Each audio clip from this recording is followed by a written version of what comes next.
Welcome to a little bit of lab rat fun, networking with fish. What we're going to do is we're going to play in the lab with the Spirent Test Center. So we're going to go ahead and update some of my old YouTubes from a number of years ago, and then also add some additional nuances and different ways of doing things. So in the lab, right behind that wall, I have a Spirent N11U chassis and a couple of line cards in it. And I have a couple routers, router 1, router 2, with the cable in between the two of them, and I have OSPF in between the two. As you can see, the loopbacks there have IPv4 and IPv6, showing you that we'll be doing that also as well. And router 1 is connected to port 11 on the Spirent Test Center. We will be having that as a trunked mode, hence the dashed lines. Dashed lines in my network diagrams means it's a trunk. Router 2 will be connected to port 1/2 on the Spirent Test Center, and that's a solid line, so that will just be a layer 3 no trunk. So gigabit 121 on there will actually have the IPv4 and IPv6 addresses right on there. We're going to be doing a lot in this environment, but for this specific lab, what we're going to be doing is we're going to be creating what I make for the CPOC RTP and then offer to other people as the default Spirent Test Center file. What it's going to have in it, it's going to have default settings for the CPOC environment, because I don't like a number of the defaults that come with the Spirent Test Center applications. And we're also going to create hosts and devices, and then we're going to create streams. All of this is going to be offline and not connected to a Spirent Test Center chassis. The concept is that this file can sit on the desktop of ghost images or fog images, and then when customers or partners or Cisco SEs, whatever, come into CPOC, they can just double click that, follow simple instructions, and then have an example, and also with the default settings, hopefully escalation avoidance. So we're going to do this, and then we're going to save the file off to the desktop, and then we're going to go back and we're going to open that file on the desktop, and then we're going to pretend that, well, we're going to relocate those to a live chassis and to 2 live ports, those 2 ports right there on the Spirent Test Center that I have in the other room. Then what we're going to do is save this as a new file name, and then ARP and apply, send traffic. We'll see the traffic go across. I'm already all ready for the traffic in my environment. And then what we're going to do, because I don't like the default views, they do not work for me, they do not work for any CPOCs that I ever run, we're going to go ahead and tweak the views. We're going to tweak the views of how the streams are set up. We're also going to tweak the results view and start. So the first thing we're going to do is we're going to go ahead and open up a TCC file. So we're going to go to an RDP that I have. So what we're going to go ahead and do is open up from the shortcut, the Spirent Test Center 5.0 application. Normally people would be looking for a TCC file that they already have existing there if they've already started running it, or there would be a cpoc_base.tcc image on the desktop. So what we're going to do is we're going to go ahead and I'm going to be changing the default settings, as I said. But while I'm here, I'm also going to go ahead, because I'm going to be making 2 offline ports. So let's just go ahead and click Create Ports for Use Offline. Now we're going to change the default settings. Why are we going to change the default settings? Because I don't like the defaults. I do not find that they work for CPOC in any way, shape, or form. So the IP addressing is like 192.85 is what it's going to assume the end devices are. 99%, 95% of the CPOCs that I'm ever on, we use a 10 network. So any little time saving is great for me. I also want to use the documentation address for IPv6 here and a few other things. So what we're going to do is we're going to come in here to Tools, and we're going to go to User Default Manager. And I happen to know that everything I want to change, or most of what I want to change, is here underneath device. So device count 1, I'm perfectly fine with that before I add a whole bunch of other devices, I'm going to always start with 1. So we're going to change the default IP address. We're going to change the default IP gateway. We're going to change the default IPv6 address. I'll leave the router ID stuff alone for right now. Respond to ping, we actually leave that as false. So we're going to go ahead and continue to leave that as false. People can enable that, but I'd like them to know what they're doing before they enable that. Go ahead and do this stuff. I can't stand, I really can't, that the default QoS settings are so incredibly high. I don't like them at all. So we're going to change this to 10.1.11.101 actually. I've been doing CPOCs for a lot of years, so what I like to do is I like having my network help me understand the environment that I have, help me understand from a troubleshooting perspective certain things. So many years ago, it wasn't uncommon that you would have multiple types of devices, WAS, firewall, whatever, on a segment. So what I tend to do is I tend to have 4th octet be 101, and I know that that means if it's 101 or higher as a 4th octet, in my environment, that's a traffic generator. If it's .100, it's a VM or a PC. So that's just what I do. 2001 : Dog Baker 8 : 11 : 101.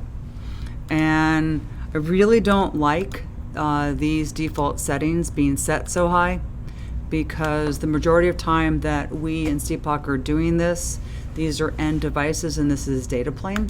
And I could be testing QoS and I don't want to be burned by the fact that they're so high. So now you can go ahead and you can see that our first page here has changed because I went to Tools and Users Default Manager. Now, there's one other thing that I want to change, and that is this starting group. Both Spirent and Ixia, as of right now, in their packet blasters, they actually have as the default multicast group 225001. I adore you all, but I have no idea why you do that. 239.1.1.1. So again, escalation avoidance, so we're going to go ahead and we're going to change that. Let's look at a few other settings that we're going to go ahead and change. So I've enabled a number of things here, so just to let you know, you're probably not going to see all of these in your environment. However, in your environment, you will see L2 learning. I'm not going to change anything here. Traffic options. I am going to go ahead and click delete inactive streams from memory. Now, if you want to understand a little bit more, you can press function F1, and it's actually really pretty helpful. And you can come down here and you can see that it's this will clear inactive streams from memory, and it's not the default. So if you want to understand anything about what you have on this page and what your options are, you can go ahead and click that. The PHY options I'm not going to do anything with.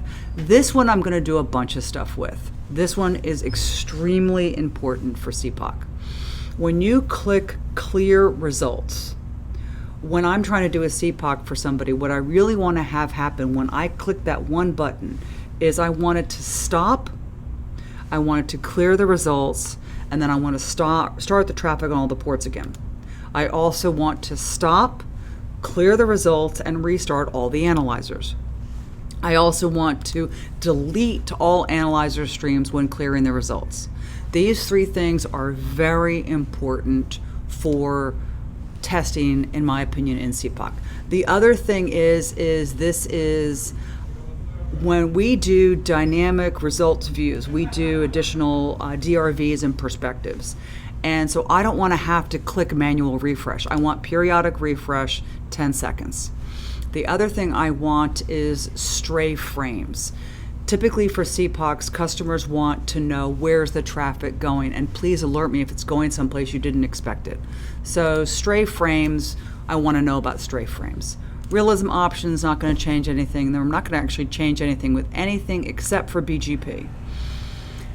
9 times out of 10 when people are doing BGP in the labs, they're not trying to hammer this. But when we do have service providers or other people coming through, they want to really hammer stuff. So this max routes per updates and things like that, this might get changed.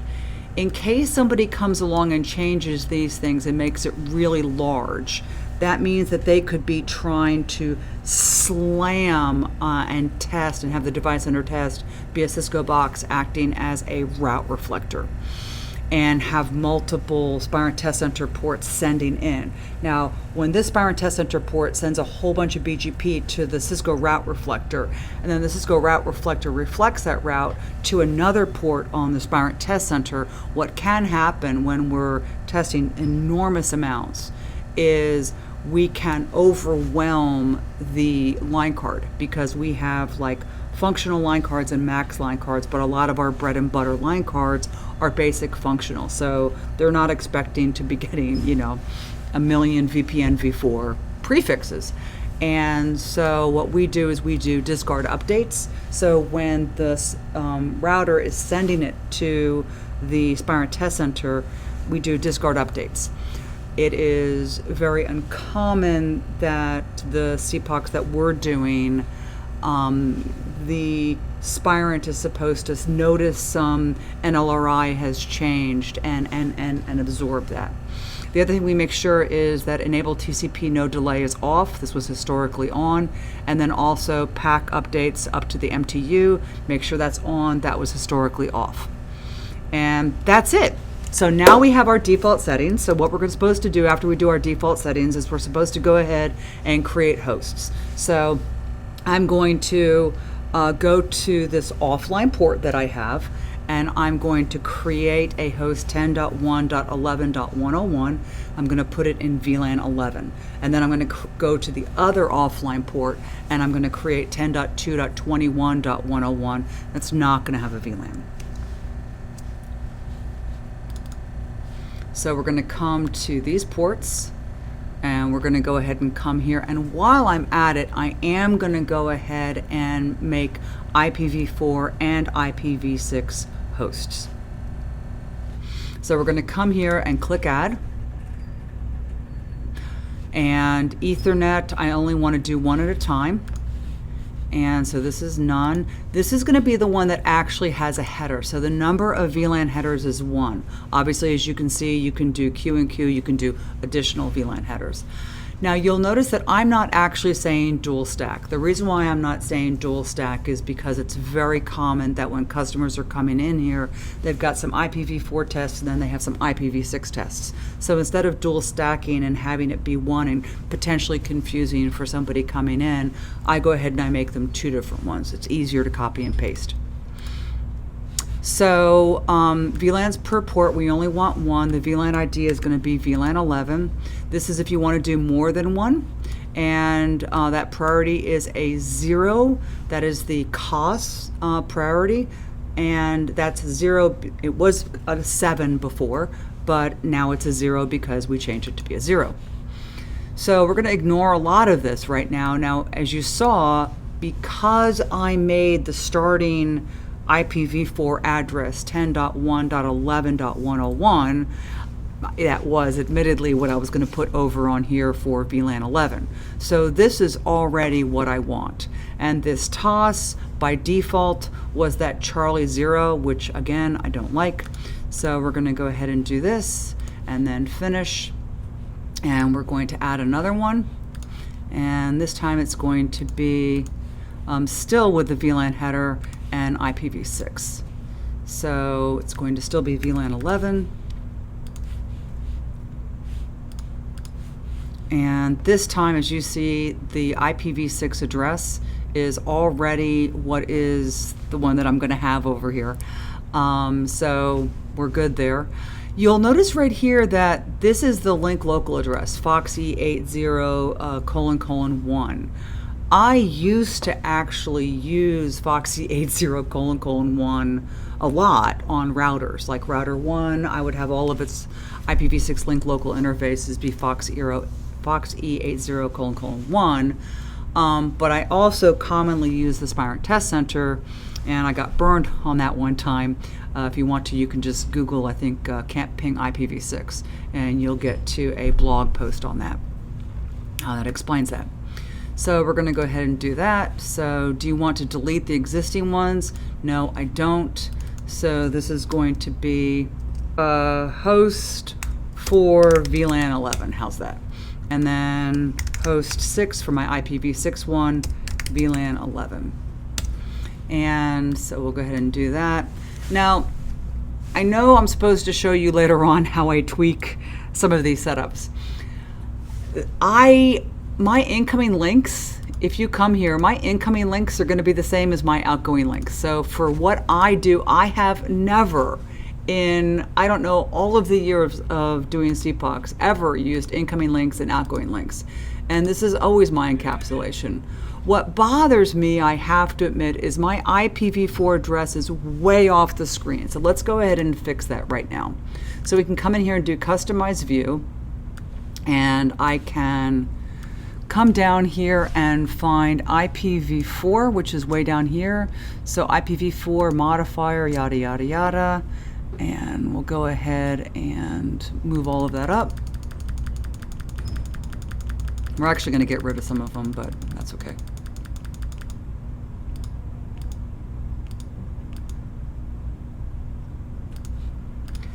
And so now what happens is those IPv4 addresses that were way over on the right are now moved over. I'll leave the step modifier on here for the base file in case people are going to go ahead and change it so they can see the device count and then they can see the step, because you can step either by one or you can do a custom step. Now if you notice down here I'm IPv6 and my IPv6 is way over, so we're going to fix that too.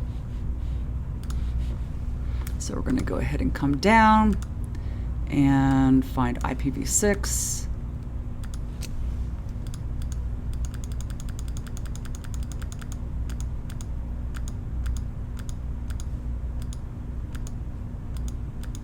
And the other thing that you'll notice is the VLAN.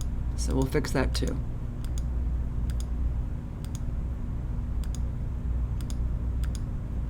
Just making sure that it's actually where I want it.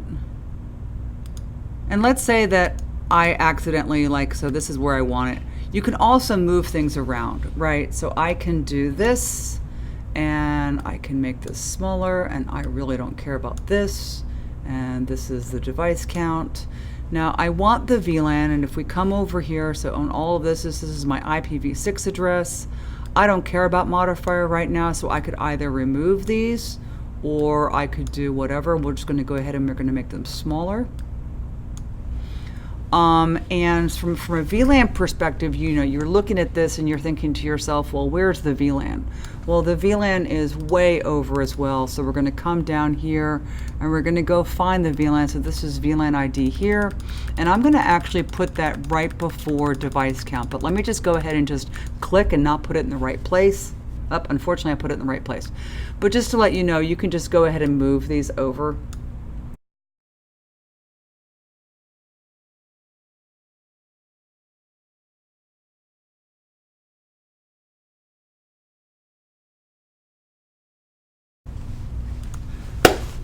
And so welcome back. So this is my way that I actually like to see these flows. So the name, I'm going to go ahead and use tags later, how many hosts I have here, what VLAN it's on, the IPv4 address, its subnet, the default gateway, IPv6 address, the so 64, what is it, the default gateway, the MAC address of the IPv4 gateway, is it resolved or unresolved, same thing for IPv6, the source MAC address this host is going to be pretending that it is, the link local address, and also do I want it to respond to pings. So just to let you know, we're going to go ahead and we're going to do a save as. And since we're going to be saving this, we're going to call this CPOC base TCC. Now what we've gone ahead and done is we've gone ahead and done the left side that has the VLANs. So what we're going to go ahead and do is we're going to go ahead and click add. I'm on port 2. This is the port I want. And I want IPv4 again, and I don't want VLAN headers. And so this is really nice because I'm expecting this to be 10.2.21 and .101. And then this is going to be 10.2.21.1 because that's on my right-hand side. And I'm going to go ahead and click Next and Finish. And then I'm going to go ahead and add the IPv6 one. So IPv6, again, no VLANs. And this is going to be 21, and then 1, and then it's fine, and finish, and no, don't override. So now you'll notice that the VLAN actually is not here, but everything else is the way that I want it. So once I actually do that on a Windows machine, it will keep this way that I do it. So I do it one and only one time. In fact, I had to create a new Windows VM to go ahead and show you how to do all this. So now what we're supposed to do next is we're supposed to go ahead and create streams between the two. So we're going to, oh, and by the way, you can actually come up here to all devices, and I didn't actually name this, so I can name this host 6 port 2, right? Host 4 port 2. Name it whatever makes sense to you, right? So what we're going to do now is we're going to go ahead and create streams. I'm going to, 99% of the times, I do what are called bounded stream blocks. So I want number 1 and number 2 to talk to each other. First, we're going to have the two IPv4 ones talking to each other. So IPv4 is the default. I want pair, so I want this source, this one right here, to talk to this one. I want bidirectional, and I want to show all headers. I want to add. We're going to do next. And for me, I'm going to tweak this stuff later. And next. And then I'm going to do rate-based, and I'm going to do 1,000 frames per second. And I'm just going to do finish and add, and then we're going to have the IPv6 talk to each other. So this one's going to talk to this one, and we're going to have bidirectional, show all headers, add, next, next, next.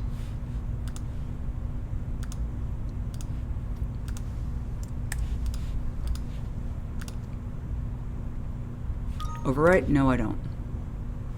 So we can look at what I would normally name this, and normally I would name it something. Now, just like I didn't like the way that the hosts came out, I don't like this either. So let's go ahead and change it the way that I like it.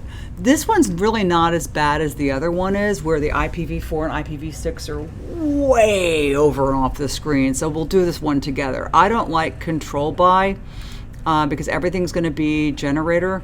I'm always going to do pairs, and I don't care about that either. And so I don't care about traffic group. So this is pretty much what I do, except that I show what the fixed length is. So I tend to do it this way. So I have the fixed length, and then I have what the load is, and the load unit, and also that it's a fixed length. So this is basically what I do. So now we're set and ready to go. So we're going to go ahead and we're going to save it, and now we're going to go ahead and close it. So save changes, no.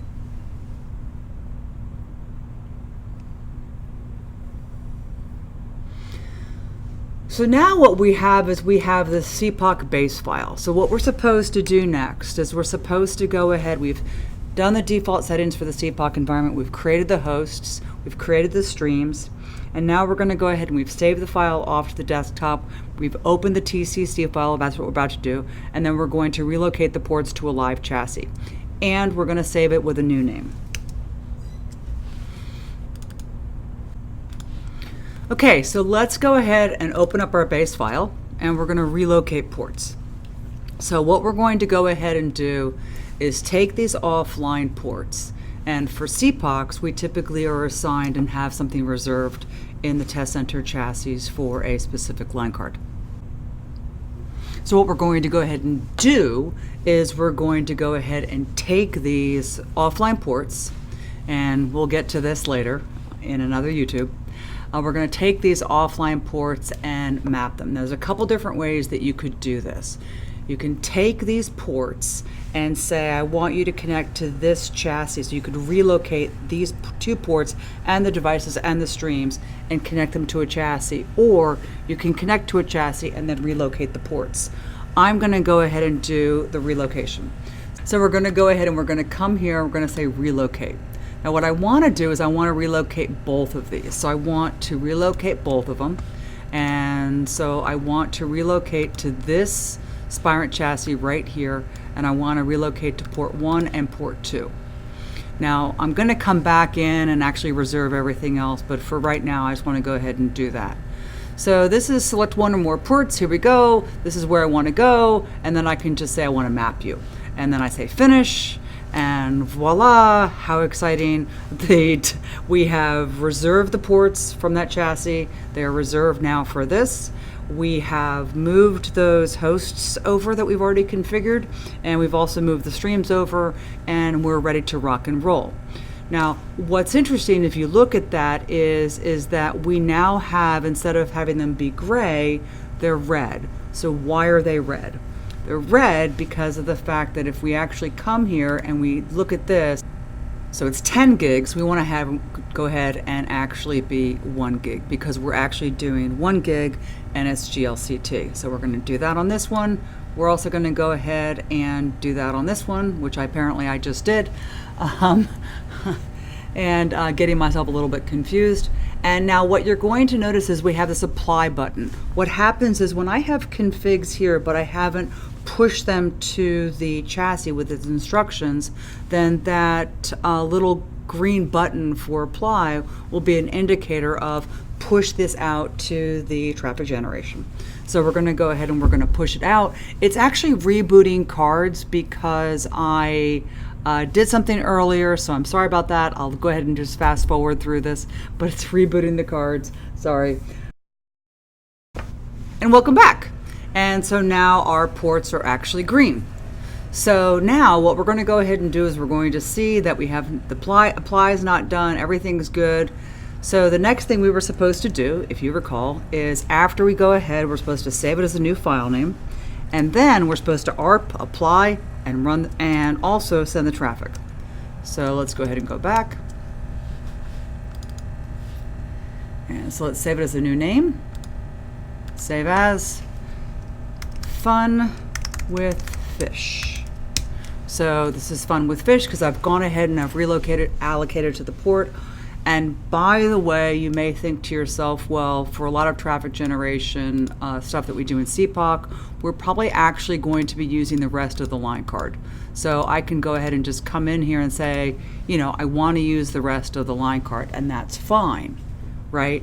And now I'm going to go click apply because it sees that there's a change, and so it's trying to figure that out. And as you can see, it's a lot faster because before it had to redo the part because of something else. Anyway, everything else is off.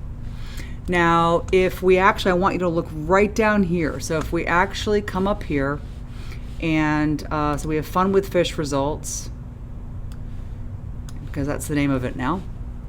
And so these are the ports. So my basic streams, I usually tend to have this. And then detailed streams. Now I have certain ways that I like to have this set up, I will admit. And so, but let me go ahead and start the traffic first.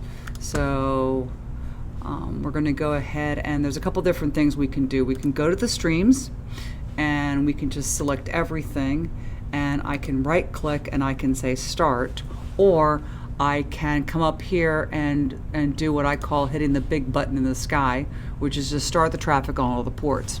Now before I start the traffic, what I'd like to do is, if you notice here on the devices, our gateways are not known. So what I'd like to do is ARP. You can either hit the big ARP button in the sky right up here, or you can come here and you can say that I want to do ARP, neighbor discovery. So we'll go ahead and do it this way for right now. And then you'll see resolved, resolved, resolved, resolved. And then right down here it says all attempted ARPs resolved successfully. Now after that we can go ahead and we can come to streams, and I can either do start here, or this time we'll hit the big button in the sky. And I'll just say start traffic over here. Now I'm actually sending 1,000 frames per second because it's very easy when I first start doing traffic to have it be 1,000 frames per second. So you can see that I am transmitting, I'm also receiving. What I don't like is I'm also seeing everything else that's happening. I'm seeing if I'm receiving spanning tree or other stuff. So I don't like this view. So the only thing I really care about on this thing, unfortunately, is all the way at the end. So what I do is I bring this all the way up. A signature frame. So a signature frame is something that Spirent itself is sending out the instructions, the streams that you told it to send, and it's signing it with a little signature. So it's not control plane stuff that it's sending. And then so when it actually receives it on the other side, you're not going to be counting a receive if it's spanning tree or CDP or something else. You can see that if you want to see all this, but from my perspective, this is what I like. And then I toggle, and I also go ahead and I take this and I go over here because I don't care about anything else. And I tend to go to advanced sequencing, and I tend to see whether or not I have drops. And then if I do a clear results, I can clear, I can see duplicates, I can see out of order, I can see in order, reordered, and I can also add to this. Again, you can do a customized view, and you can come here and you can say, you know what, I want to add average latency. So you can take that and you can move that down as well. So there's a lot of things that you can do with this to make it set up as the way you want to see it. So what I can do is I can actually save this. So I can save this as my perspective. Now, just to let you know, I already have something saved as my perspective.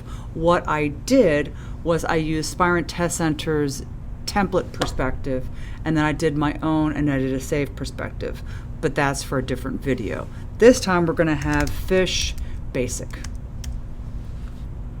And then next time I actually bring this up, this is what I'm going to see. So my IPv4 is sending 1,000 frames per second, and my IPv6 is sending 1,000 frames per second, and because it's bidirectional, I'm also receiving 1,000 frames per second. And this is the way I like to have it, so that when CPOC customers come through, they see everything. I can also come here and make simple changes. I can make this 1024, and then I can come here and I can just copy this down, and as soon as I copy this down, I can click apply, and that will actually happen on the fly, and now everything is a 1024 frame length. And everything's good to go. And that's the basics. Get you going for the next YouTube. Have a good one. I'm out.